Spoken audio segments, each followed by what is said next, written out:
Esta es tu historia. Esta es mi historia. Pero principalmente, esta es la más grande historia que se haya contado. Esta es la historia de Dios.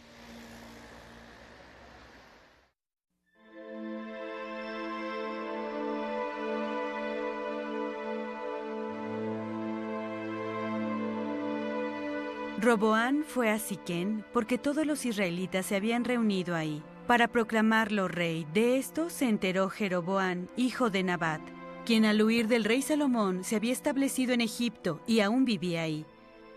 Cuando lo mandaron a buscar, él y toda la asamblea de Israel fueron a ver a Roboán y le dijeron: «Su padre nos impuso un yugo pesado. Alívienos usted del duro trabajo que él nos echó encima, así serviremos a su majestad». El rey Roboán consultó con los ancianos que en vida de su padre Salomón habían estado a su servicio. «¿Qué me aconsejan ustedes que le responda a este pueblo?», preguntó. Respondieron ellos: «Si su majestad se pone al servicio de este pueblo, es condescendiente con ellos y les responde con amabilidad, ellos le servirán para siempre». Pero Roboán rechazó el consejo que le dieron los ancianos y consultó más bien con los jóvenes que se habían criado con él y que estaban a su servicio. Les preguntó: «¿Ustedes qué me aconsejan? ¿Cómo debo responder a este pueblo que me dice: alívienos del yugo que su padre nos echó encima?» Aquellos jóvenes que se habían criado con él le contestaron: «Este pueblo le ha dicho a su majestad: su padre nos impuso un yugo pesado. Hágalo usted más ligero. Respóndales de este modo: mi dedo meñique es más grueso que la cintura de mi padre. Si él les impuso un yugo pesado, yo les aumentaré la carga. Si él los castigaba a ustedes con vara, yo lo haré con un látigo». Cuando se dieron cuenta de que el rey no iba a hacerles caso, todos los israelitas exclamaron: «¿Qué parte tenemos con David? ¿Qué herencia tenemos con el hijo de Isaí? Israel, todos a sus casas. Y tú, David, ocúpate de los tuyos». Sesión 14. Un reino desgarrado en dos.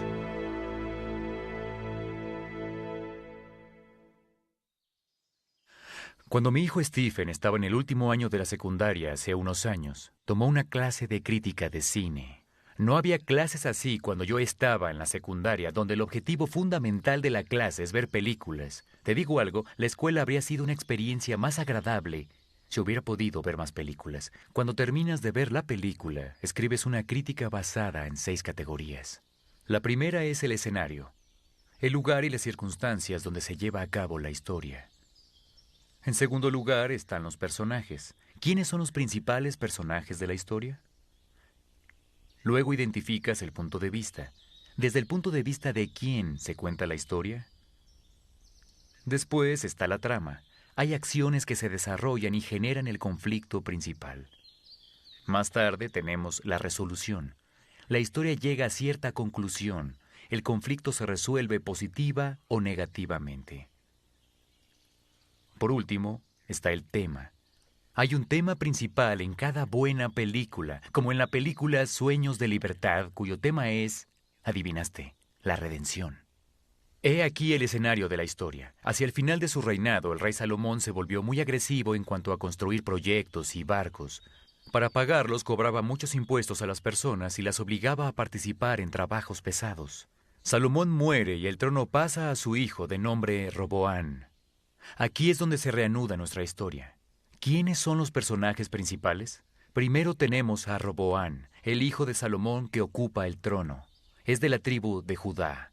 En segundo lugar tenemos a Jeroboán de la tribu de Efraín. Pareciera que ponerle a un hijo un nombre que termine en Boán estaba de moda en ese entonces. Roboán, Jeroboán, Randiboán, Maxaboán, Jacoboán, Bobaboán. Te reto a que lo intentes con tu propio nombre. A Jeroboán nos lo presentan en Primera de Reyes, capítulo 11. Él era un joven oficial muy exitoso y capaz y por supuesto digno de pertenecer al gabinete de Salomón. Un profeta le dice a Jeroboán que Dios va a hacerlo rey, pero no ahora. Parece que Jeroboán no espera y se rebela. Salomón intenta matarlo, pero Jeroboán escapa y huye a Egipto. ¿Punto de vista? Hay una película que salió hace años llamada En el punto de mira. Básicamente muestra la misma escena dramática de un bombardeo desde la mira de unos 4 personajes diferentes. Cada ángulo le transmite a la audiencia una opinión diferente de lo que pasó. En la Biblia hay dos puntos de vista en todas las historias.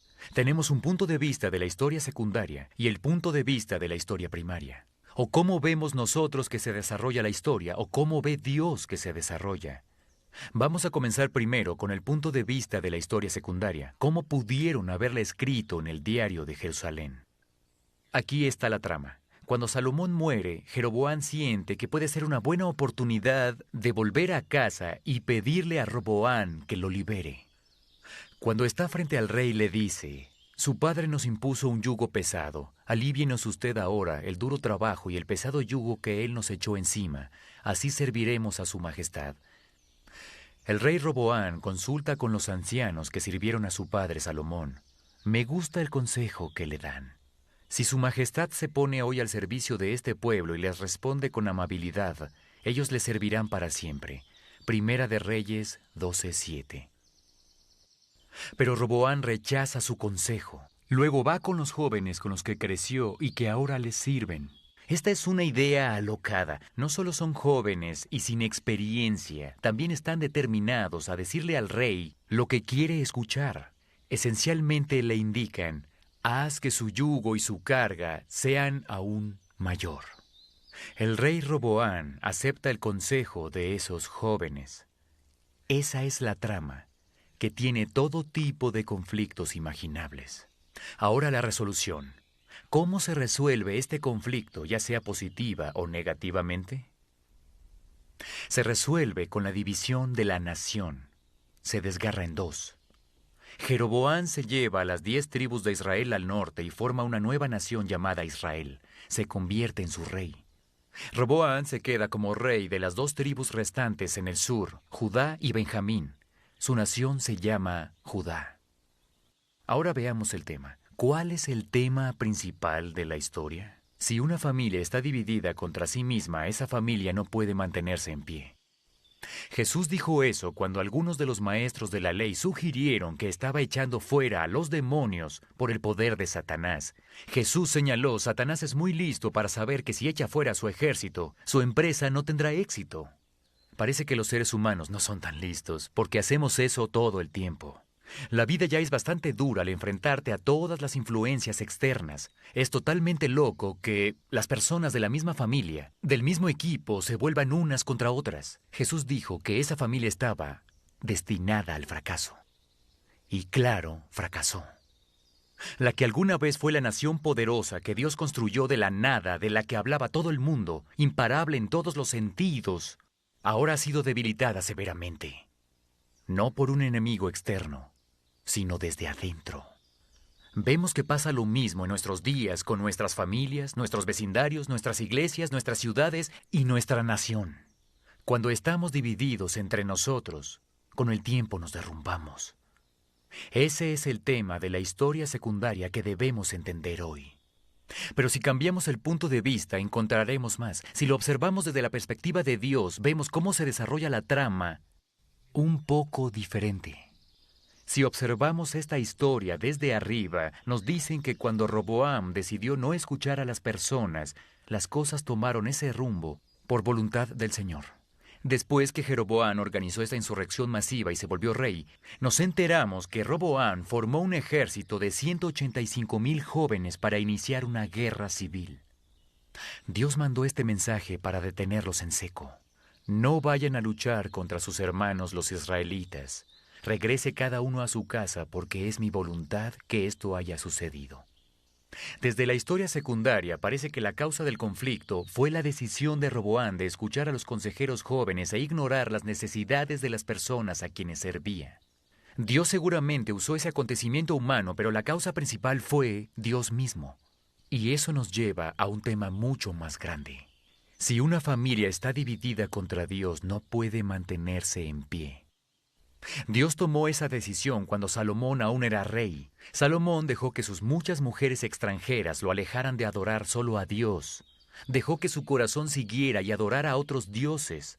Aquí está lo que aprendemos al final del último capítulo de la historia. Entonces el Señor Dios de Israel se enojó con Salomón porque su corazón se había apartado de él. a pesar de que en 2 ocasiones se le había aparecido para prohibirle que siguiera a otros dioses. Como Salomón no había cumplido esa orden, el Señor le dijo: «Ya que procedes de este modo, y no has cumplido con mi pacto, ni con los decretos que te he ordenado, puedes estar seguro de que te quitaré el reino, y se lo daré a uno de tus siervos». No obstante, por consideración a tu padre David, no lo haré mientras tú vivas, sino que lo arrancaré de la mano de tu hijo, y a éste, también por consideración a mi siervo David y a Jerusalén, no le quitaré todo el reino, sino que le dejaré una sola tribu, la cual ya he escogido. Primera de Reyes 11:9-13. Dios ha sido más paciente con Israel. Él estuvo haciendo su parte a la perfección, bendiciéndolos, expandiendo su territorio, y la lista sigue. Pero Israel falló al hacer su parte. Salomón distorsionó tanto la adoración de Israel a Dios al adorar a otros dioses que nadie le daría el crédito por el crecimiento y la fuerza de esas comunidades increíbles al nombre del Señor. Israel estaba distorsionando del todo el plan de Dios en la historia primaria, para revelar su promesa, su presencia, su poder y su plan a fin de recuperarnos. El debilitamiento severo de la nación de Israel al dividirse en 2 tendría sentido para los extranjeros cuando vieran los hechos. Siempre que Israel era completamente devoto a Dios, prosperaban. Pero cuando dividían sus lealtades con otros dioses o intereses, se debilitaban. Conforme la película se acerca al final, sabemos que habrá una secuela. Como en la famosa trilogía del Señor de los Anillos, sabemos que hay más en la historia. Pero por ahora los créditos comienzan a aparecer.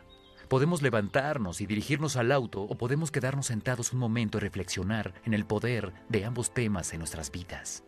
En la historia secundaria, una familia dividida contra sí misma no puede mantenerse en pie. Tenemos que hacer nuestra parte para asegurarnos de que esto no esté pasando en nuestro hogar, en nuestra iglesia o en nuestra nación. En la historia primaria, una familia dividida contra Dios no prosperará.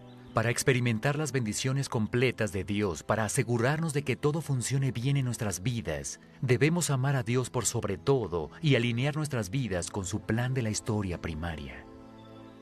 Antes de levantarnos y tirar la bolsa vacía que contenía las rosetas de maíz y buscar nuestras llaves y abordar nuestro auto, necesitamos elevar esta oración a Dios. Gracias por tu provisión para mi vida. Hoy te doy toda mi devoción. No quiero tener división en mi historia secundaria ni contigo en la historia primaria. Dame la fuerza para cumplir bien esa promesa. Amén. Discusión del DVD. Por favor, ve a la página 93 de tu guía del alumno y discute el video que acabas de ver.